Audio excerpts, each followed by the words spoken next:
Assalamualaikum warahmatullahi wabarakatuh. Kami dari kelompok 5 akan mempresentasikan tugas besar mata kuliah pemodelan basis data, yaitu tentang aplikasi gaya auto.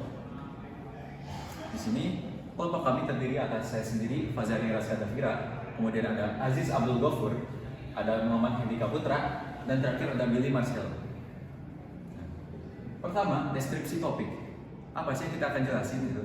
Di sini, kami akan mempresentasikan tentang laporan tugas besar pemodelan basis data ini tentang aplikasi gaya auto, yaitu aplikasi database pencatatan servis motor yang memungkinkan customer untuk melakukan booking layanan servis motor itu secara online atau lewat internet, yaitu bisa memonitor servis yang dilakukan bengkel tersebut tanpa kita harus ada langsung ke bengkel tersebut datang langsung.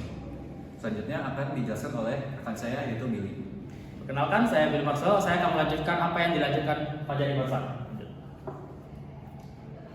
Nah, sekarang saya akan menjelaskan gambar RD berikut. Nah, sebelum saya menjelaskan semuanya ini, saya akan kasih tahu apa saja entitas yang kami miliki. Yang pertama adalah pelanggan. Pelanggan memiliki atribut sebagai berikut. Lalu ada voucher, atributnya juga sama. Tukar poin ini sebagai deskriptif atribut. Lalu yang berhubungan sama akun juga. Terus ada motor. Ini juga tanggal akun dibuat, itu deskripsi atribut antara akun dengan pelanggan. Terus pelanggan akan berhubungan juga dengan order service. Order service ini atributnya salah satu yang penting ini adalah jenis layanan. Kenapa jenis layanan ini menurut kami penting? Karena dia akan menampung disjoin antara home service dan shop service. Terus order service ini berhubungan lagi dengan admin. Admin ini adalah entitas yang memiliki atribut sebagai berikut, admin ID dan sebagainya. Lalu order service juga berhubungan dengan bengkel. Bengkel di sini juga memiliki sebuah deskripsi atribut, yaitu layanan. Oke, kita lanjut ke sini, yaitu order service juga berhubungan dengan pembayaran, yang dimana memiliki deskriptif atribut, yaitu status pembayaran. Nah, ini adalah yang akan saya jelaskan adalah voucher dan akun. Voucher dan akun ini memiliki hubungan many to many. Nah, karena mereka many to many, dia tuh ada namanya deskriptif atribut ini, yaitu tukar poin. Tukar poin ini menandakan bahwa akun ini kan punya poin, atribut poin. Nah, poin ini jika sampai pada titik tertentu, itu bisa ditukarkan dengan voucher. Makanya adanya deskriptif atribut. Oke, kita lanjut ke yang ini ya, pelanggan dan akun. Pelanggan dan akun memiliki hubungan one to one, sehingga dia itu berlaku sebuah deskriptif atribut, yaitu tanggal akun dibuat. Tanggal akun dibuat ini berarti pelanggan ini membuat sebuah akun di tanggal misalnya ini dibuat pada tanggal 30 April seperti sekarang ini. Nah, lanjut ke yang pembayaran aja dulu. Order service dan pembayaran ini memiliki sebuah hubungan one to one. Sekali lagi itu memerlukan deskriptif atribut, sehingga ini status pembayaran. Status pembayaran ini menandakan bahwa apakah pembayaran ini berhasil atau tidak. Itu akan ditunjukkan pada aplikasinya itu nanti. Nah, lanjut ke layanan.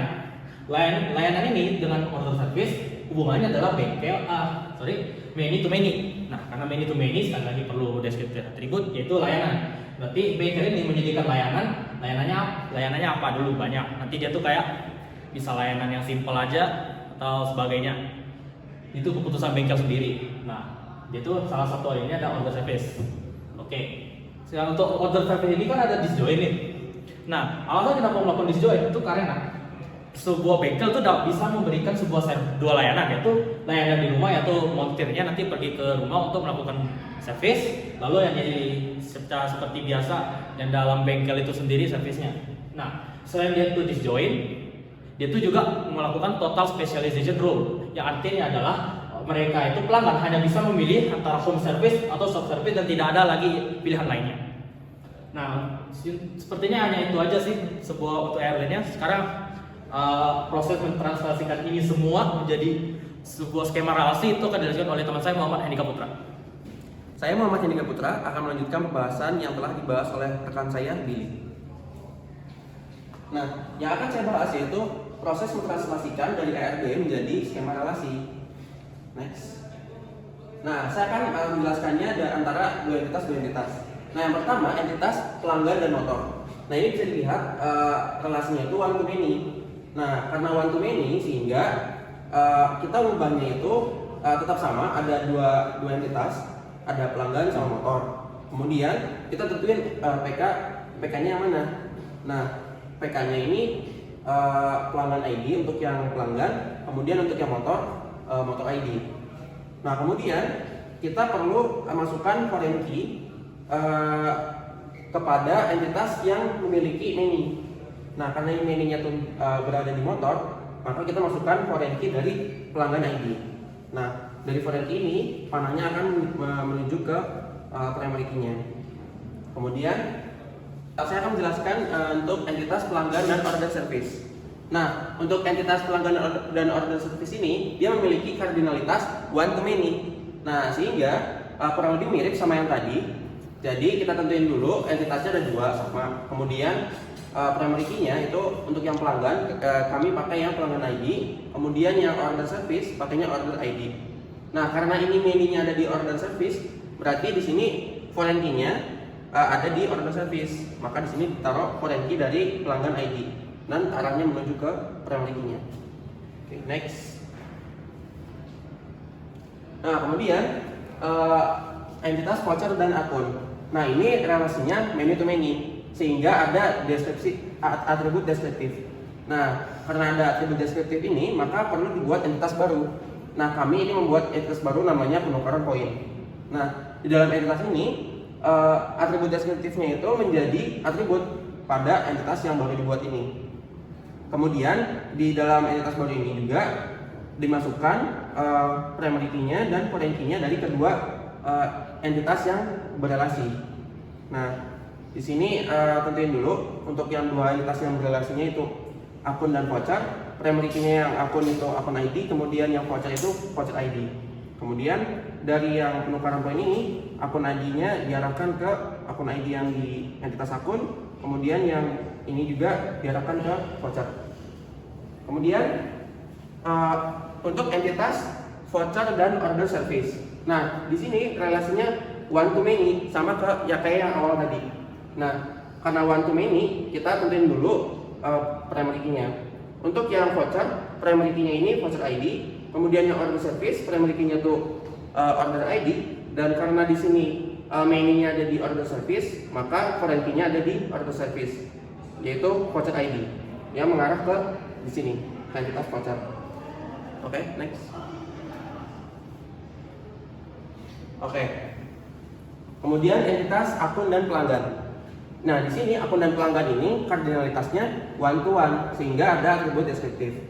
Nah, karena ada itu, kita juga perlu buat entitas baru, yaitu buat akun, yang dimana di dalamnya tuh ada dua primary key yang juga sekaligus menjadi foreign key dari kedua entitas yang berelasi.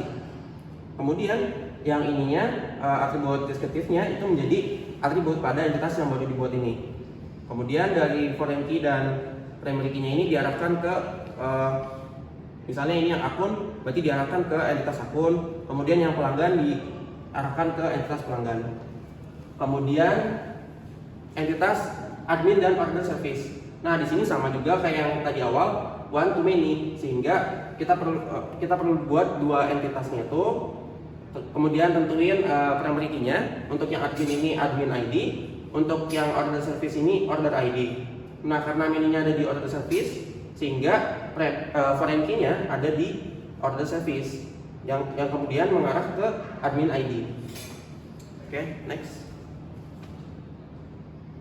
Nah, kemudian entitas order service dan pembayaran. Nah, ini juga kardinalitasnya one to one, sehingga ada atribut deskriptif, yang dimana ini juga perlu dibuat entitas baru, yaitu kami membuatnya entitas membayar. Kemudian di dalamnya itu ada dua primary key yang sekaligus menjadi foreign key dari dua entitas yang saling berelasi, yaitu pembayaran ID dan order ID. Kemudian atribut deskriptifnya menjadi atribut pada entitas yang baru ini. Kemudian dari primary key, foreign key-nya itu mengarahkan ke masing-masing primary key-nya. Kemudian entitas order service dan bengkel. Nah, ini sama many to many kardinalitasnya, maka ada atribut deskriptif sama kayak yang tadi, kurang lebih dibikin entitas baru, yaitu ini kami bikinnya offer service, yang dimana di dalamnya ada primary key dan foreign key-nya dari dua entitas yang berelasi, yaitu bengkel ID dan order ID. Kemudian atribut deskriptifnya itu menjadi atribut pada over service, dan primary key dan foreign key-nya itu mengarah ke primary key-nya. Oke, next. Nah, kemudian entitas order service, home service, dan shop service. Nah, karena ini bentuknya disjoin, maka untuk jumlah entitasnya sama, kita buat yang sama. Misalnya ini kan ada 3, berarti kita juga buat 3. Tetapi untuk yang disjoinnya ini, home service dan shop service, itu primary key-nya itu juga berlaku foreign key-nya juga. Nah, untuk yang shop service ini kami pakainya yang workshop ID, dan home service-nya itu home ID. Nah, kemudian primary key dan foreign key-nya ini diarahkan menuju primary key-nya order ID. Nah, kemudian next.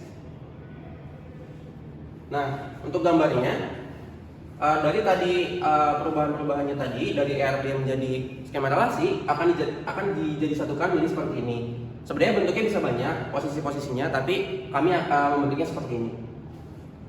Nah, sekian dari penjelasan dari saya. Selanjutnya akan dijelaskan oleh rekan saya Aziz. Oke, kita lanjut ke pembahasan selanjutnya, yaitu kita akan mengubah skema relasi ini kepada bentuk fungsional dependensi. Nah, langsung saja. Jadi untuk bentuk merubah skema relasi jadi fungsional dependensi, dia bakal jadi seperti ini. Nah, seperti ini. Fungsional dependensi itu kayak suatu atribut, nilai dari suatu atribut bisa ditentukan oleh atribut lain. Bisa kita lihat untuk kayak nama pelanggan itu bisa ditentukan oleh pelanggan ID, dan juga untuk seterusnya seperti motor, seperti nomor polisi itu bisa ditentukan oleh motor ID, dan juga yang tadi kita lihat bisa lihat relasinya. Kalau dengan kita tahu motor ID, kita pastinya tahu pelanggan ID seperti itu. Nah, karena untuk kita tahu inti dari semua atributnya, atau bisa dibilang kita harus menentukan kandidat key-nya. Nah, dengan cara untuk menentukan kandidat key, kita menggunakan cara closure. Nah, untuk kandidat key-nya kami menentukan yaitu motor ID, akun ID, voucher ID, pembayaran ID, dan juga bengkel ID. Dengan menetapkan motor ID, akun ID, voucher ID, pembayaran ID, dan bengkel ID, untuk semua atribut yang ada dalam skema relasi atau bisa dibilang fungsional dependensinya itu bisa dinyatakan dengan menggunakan cara-cara reflexivity rule, transitivity rule, dan juga yang lainnya seperti yang di bawah. Nah, menggunakan cara-cara ini untuk semua atributnya, semua primary key-nya dan foreign key-nya itu bisa dinyatakan oleh satu kandidat key itu. Nah, ke bawah.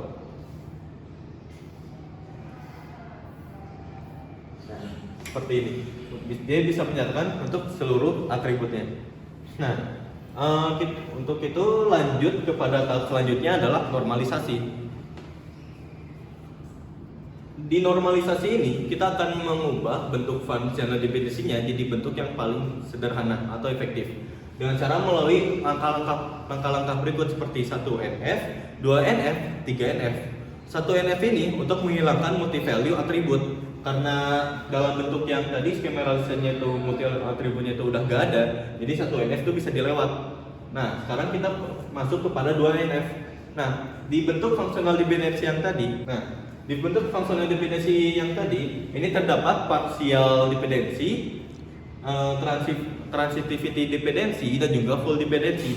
Nah, untuk full sendiri kita didapatkan yaitu full dependency itu terdiri antara pelanggan ID, akun ID, tanggal akun dibuat. Dengan cara untuk kita dapat menentukan tanggal akun dibuat harus dengan disatukan komposit pelanggan ID dan juga akun ID-nya. Sama seperti yang lainnya seperti itu. Dan ini dinamakan full dependency. Nah, untuk yang lainnya ini partial dependency.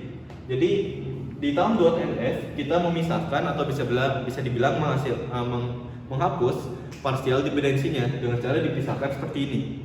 Nah, lanjut kepada tahap yang ketiga yaitu 3NF. Di tahap 3NF kita menghilangkan transitivity dependency. Nah, di yang tadi di partial dependency itu terdapat suatu transitivity dependency. Jadinya di bagian ini kita dipisah jadi seperti ini buat lebih menormalisasikannya fungsional dependensi yang tadi seperti itu. Nah, setelah dinormalkan 3NF, barulah lanjut ke kumpulannya. Nah, jadinya terdiri dari seperti ini untuk normalisasi dari fungsional dependensi yang tadi. Seperti itu. Oke, terima kasih sudah menyimak materi kami dari kelompok 5 mengenai aplikasi gaya auto. Selebihnya mohon maaf jika ada kekurangan atau kesalahan dari kami. Gitu. Wassalamualaikum warahmatullahi wabarakatuh.